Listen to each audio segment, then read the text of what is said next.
मैं आप सबसे कहना चाहूंगा कि अकबरपुर बस स्टेशन का नाम तो शिव बाबा धाम के नाम पर होना चाहिए और हम लोग टांडा बस स्टेशन का नामकरण स्वर्गीय जयराम वर्मा बस स्टेशन के नाम पर करेंगे। श्रवण बाबा धाम को हम लोग श्रवण धाम को एक अच्छे विरासत के विकास के साथ जोड़ने का काम करेंगे। याद करिए, रामायण काल के पूर्व का एक धाम है, मातृ पितृ भक्ति का एक धाम है और यहां पे पांडे जी ने तहसील भीटी में एक अग्निशमन केंद्र और फायर ब्रिगेड की यूनिट के लिए भी मांग की है। आपकी प्रक्रिया पूरी हो गई है तो ये मान के चलिए कि स्वीकृत हो गया है और इसके शिलान्यास की तैयारी करवाइए। आपने नगर पंचायतों की मांग की है, ये सभी यहां की पूरी व्यवस्था का सभी औपचारिकताओं को पूर्ण करके भेज देंगे। तो अब ये प्रक्रिया प्रारंभ हो चुकी है। 20 से 25 हजार की आबादी की जो ग्राम पंचायतें हैं, नगर निकाय हैं या जो बाजार हैं, अगल बगल के क्षेत्रों को लेकर के उनको नगर पंचायत बनाया जा सकता है, बशर्ते वे लोग उस मानक को पूरा करते होंगे तो। और इसको हम लोग आगे बढ़ाने का काम करेंगे। बहनों और भाइयों, विकास की इस प्रक्रिया में हमें आगे बढ़ना है। कुछ लोग हैं जिन्हें विकास अच्छा नहीं लगता है, उनके लिए उनका परिवार का विकास ही सब कुछ होता है। वो अपने परिवार से उभर नहीं सकते और परिवार के नाम पर जाति को निशाना बनाते हैं, जाति के नाम पर सत्ता में आते हैं, नंग तांडव करते हैं, जातिवाद के नाम पे समाज को बांटते हैं, पर्व और त्योहारों के सामने उत्साह और उमंग को फीका करने का काम करते हैं। हमें ऐसे लोगों को बेनकाब करना है और उन लोगों को विरासत और विकास की ताकत का एहसास कराना होगा जो डबल इंजन की सरकार, भारतीय जनता पार्टी की सरकार पिछले 8 वर्ष के अंदर उत्तर प्रदेश के अंदर करा रही है। भाइयों, एक गरीब को न्याय मिले, एक कमजोर को न्याय मिले, हर बेटी सुरक्षित हो, हर व्यापारी सुरक्षित हो, हर नागरिक के सामने सुरक्षा का कोई संकट खड़ा ना हो। एक तरफ सरकार इसको प्रभावी ढंग से लागू करने का कार्य कर रही है तो दूसरी तरफ अगर कोई सुरक्षा में सेंध लगाने का काम करेगा, बेटी और व्यापारी की सुरक्षा में खतरा पैदा करेगा, तो कानून का डंडा उसको ऐसे चपेटे में लेगा जैसे कि उसने कभी सोचा भी नहीं होगा। और आने वाले समय में उसकी 7 पीढ़ियां याद करेंगी कि कानून के साथ खिलवाड़ करने और किसी गरीब को परेशान करने की कीमत क्या होती है।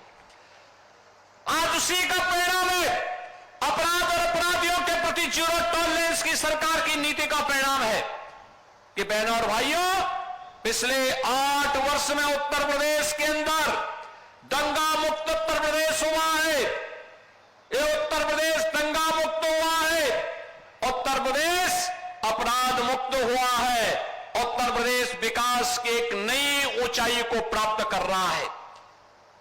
आप याद करिए, ये उत्तर प्रदेश जिसकी पहचान दंगों के रूप में जानी जाती थी, गुंडागिर्दी के रूप में जिसकी पहचान होती थी, अर्थव्यवस्था के मोर्चे पर बीमारू राज्य माना जाता था, आज बीमारू राज्य नहीं, देश का अग्रणी अर्थव्यवस्था का राज्य है।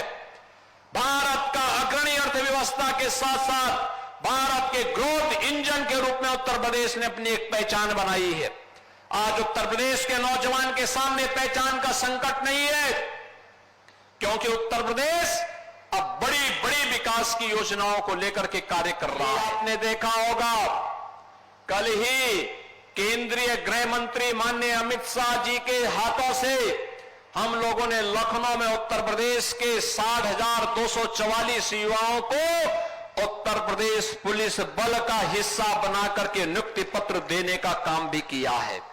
अंबेडकर नगर के भी बड़ी संख्या में नौजवान इस भर्ती में भाग लिए और वे भी उत्तर प्रदेश पुलिस बल का हिस्सा बने। मैं आपसे पूछना चाहता हूं, 2017 में डबल इंजन की भारतीय जनता पार्टी की सरकार बनने के पहले क्या स्थिति हुआ करती थी उत्तर प्रदेश के अंदर? नौकरी की बोलियां लगती थी, नौकरी के नाम पे लूट खसोट होती थी, एक परिवार का बोलबाला होता था, पूरा प्रदेश तमाशबीन बना रहता था। लेकिन अब योग्यता के आधार पर उत्तर प्रदेश के सभी नौजवानों का अधिकार नौकरी पर है और नौकरी के लिए जब आवेदन करता है तो उसकी योग्यता के अनुसार उसको नौकरी मिलती है। हमने कल 60,244 पुलिस कार्मिकों के लिए नियुक्ति पत्र लखनऊ में जारी किए और अभी जब मैं यहां पर आया था, इस मंच पर आया था, डॉक्टर के नियुक्ति पत्र भी जारी किए, एएनएम के नियुक्ति पत्र जारी किए, आंगनबाड़ी के नियुक्ति पत्र जारी किए, रोजगार सेवक के नियुक्ति पत्र जारी किए। ये सभी नियुक्ति पत्र भी अपने हाथों से यहां पर हम लोगों ने देकर के उत्तर प्रदेश की नौजवानों के लिए, बेटियों के लिए नौकरी और रोजगार का एक रास्ता उपलब्ध करवाया है। बहनों और भाइयों, कहने की आवश्यकता नहीं, 60,244 में से कल जो नियुक्ति पत्र जारी हुए इनमें 12,045 तो केवल बेटियां भर्ती हुई है, केवल बेटियां भर्ती हुई हैं।